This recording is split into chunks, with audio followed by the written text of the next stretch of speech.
So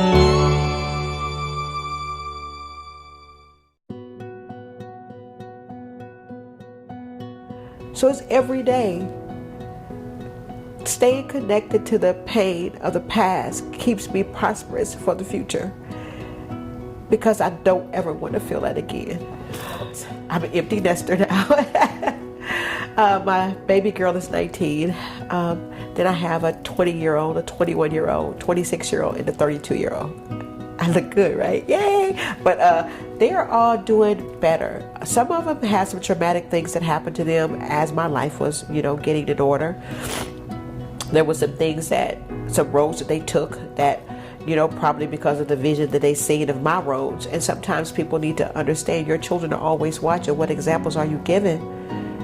And so a couple of my children end up smoking marijuana. They never got into the hard drugs. 2 of my children were molested at an early age, and I didn't know anything about it, just like I was, and didn't tell anybody.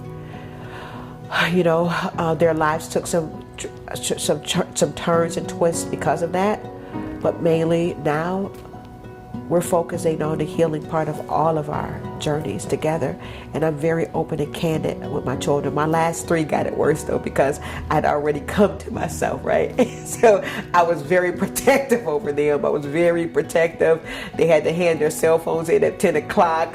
You can't go to these parties, that kind of thing. So I was always mama birding them then. And then I went through a whole period of try to make up for lost time. That didn't help them either, because I felt like I wasn't being a parent that I should have been, but I can't make up for that.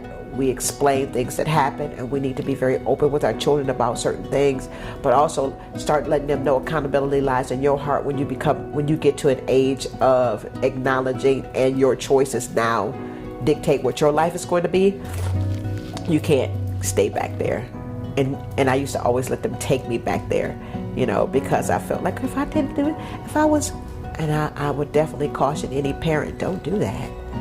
Don't beat yourself up about choices that your children make or made outside of you helping them to guide through. Your past choices that you made and the things that hurt you does not define your children unless they want it to. And you always be accountable to anytime they come to you with that hurt. Don't act like all of a sudden you got your life together and they still didn't hurt. But also remind them that unless you move forward, you'll remain. And I don't want you to.